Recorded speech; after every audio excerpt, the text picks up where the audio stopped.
Businesses and retailers around the country are breathing a sigh of relief today after SCOTUS struck down the Biden administration's efforts to force private businesses with 100 and more employees into a COVID mandate, which would have impacted around 80 million people. So here to weigh in on all of this is Kristen Meghan. She is an industrial hygienist and worked with some of the states who brought this case to SCOTUS, and investigative journalist and co-host of Boom Bust, Ben Swann, are here. So, Kristen, I'll go to you first. Explain to us what an industrial hygienist is and what sort of efforts did you put into this COVID mandate case that was brought before SCOTUS? Yeah, well, first off, the field of industrial hygiene, I am a senior industrial hygienist, and we are not dentists. We are basically exposure scientists that in an occupational and environmental setting are responsible for anticipating, recognizing, and evaluating controls in the health place. And furthermore, specifically, many of us are trained in pandemic preparedness, planning, and response. We study infectious diseases in an occupational setting, and we are the ones that tell healthcare workers in other occupational settings what they need to wear and why, and what other control methods are in place to ensure they have a right to a safe and helpful work environment. Now, what about your role in yesterday's ruling? Well, actually, for the past 2 years, my colleague Tammy Clark and I have been traveling around the country on our own dime, testifying in legislative bodies, helping to open up states like North Dakota, Texas, New Hampshire, and Florida with our professional expertise, because OSHA is so highly guilty of revisionism.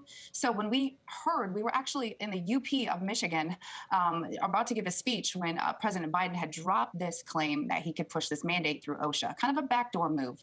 So what we did is we started educating attorneys generals. We started educating state legislators, providing documentation and arguments, basically points that they could attach as exhibits to their briefs for these SCOTUS cases, to hear from people that actually are in the field to act as liaisons that this would impact.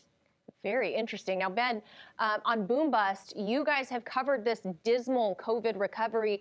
How do you think SCOTUS's ruling on this will impact jobs? Do you think more people are going to be inclined to return to work?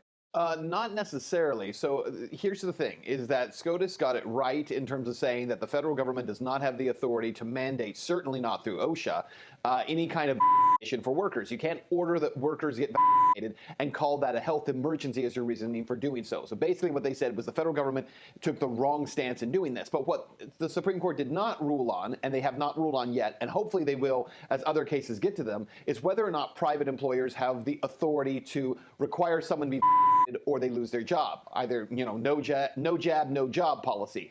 And they have not ruled on that. So here's where we stand. Right now, what essentially employers cannot do with workforces of more than 100 employees is say, hey, the federal government's making us do this, therefore you must. But it does not stop employers from saying, if you want to work here, you must do it. So I don't really see it impacting the number of people going back to work, because employers who are already trying to mandate this within their workforces are already doing that. They're still going to continue to do that. There's nothing that stops them. And those who weren't doing that, who were resisting, were already resisting. So I don't think it really changes much in terms of the actual workforce. Now, Kristen, what about that? The Biden administration argued that COVID is a workplace hazard and that it was within OSHA's purview to issue guidance on it. How has OSHA been in their COVID response? Have they, largely been able to keep workers safe from the virus? Well, it's important to point out I'm also cross-credentialed in public health. So as an industrial hygienist and a public health professional, I fully understand which career field governs what. Let me tell you that OSHA has no infectious disease standard, but what people need to understand is where there's an OSHA standard, there is a hazard. But where there's a hazard, there's not always a standard. Here's the issue here.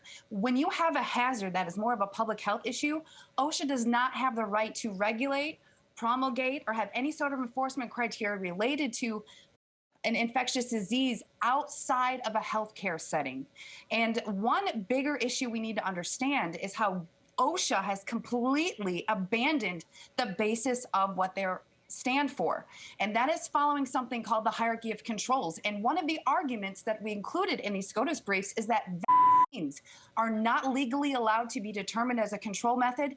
And the reason is, under OSHA standards for program management, as an industrial hygienist, I must go back and verify the competence in any controls in the workplace. Now, I can do that through capture ventilation. I can do that through training. I cannot verify the confidence in a control method that is injected into a human body. Wow. There are a lot of moving parts here, obviously. Ben, the vaccine argument has shifted greatly over the past year since the vaccine became widely available. SCOTUS may have fallen on the side of private businesses, if you want to call it that. But when it does come to healthcare workers, they sided with Biden that those folks need to be vaxxed. So how does that make any sense? It doesn't seem to square. Well, again, I want to say that I don't think that SCOTUS landed on the side of private employers, or certainly not employees. They did restrict how government is able to impose certain mandates. But in the case of healthcare workers who work in federally funded facilities, the Supreme Court did not side with those workers and again said, well, hey, if federal dollars are flowing, then you can have a federal mandate that requires you to be vaccinated. And that is actually quite chilling, in my opinion, because what it's essentially saying is that the court very likely will rule that private employers do have the right to force you to be vaccinated. And again, we remember these vaccines are basically therapeutic. So what else can employers require that their employees inject into their bodies? Is there any limitation to that? And by the way, for all the talk about Brett Kavanaugh, predictably, I got to say this, predictably, the guy who helped to architect all of the Patriot Act leaned into the side of, yes, the federal authorities have the right to force healthcare workers to get vaccinated. And again, the one thing that this whole case did show, when you listen to the Supreme Court justices throughout the last week who have talked about this issue, how unbelievably uninformed they are on this issue, how little they actually understand about these vaccines, how they don't work, and about their role in government. It is absolutely frightening to think how ill-informed those Supreme Court justices were going into this ruling. Yeah, I think it's important to point out to the viewers that at least laws, federal laws here in the U.S., these are what's called, laws that are exclusionary. They have to be explicit in their language, and SCOTUS does not make laws. So, Kristen, what are your final thoughts on all of this? Well, I agree with Ben in that it seems like these justices were not given the amount of information in the oral arguments that we had sent them. To me, this was supposed to be just, does OSHA have the statutory authority? And then we went into opinion pieces. And I think what people need to understand is when you're trying to promulgate an ETS under grave danger and necessity, that can be only when there are no other control measures available. Again, that hierarchy of controls.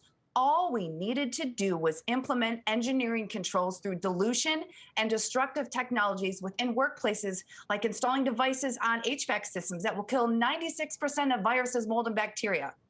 Well, we surely couldn't say that because it takes that narrative away from pushing this experimental vaccine, which again is still under EUA. But what we have to clarify here, I feel, is very important. If you fall under an employer that is still pushing this, do not forget that if you have any injury, illness, death, loss of consciousness, or anything above first aid that your employer is mandating, you do have rights in private court, and you do have rights under workers' compensation.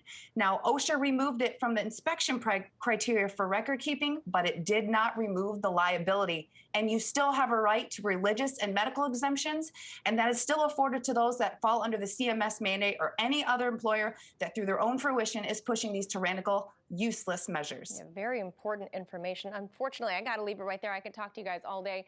Ben Swann and Kristen, Meghan, thank you so much.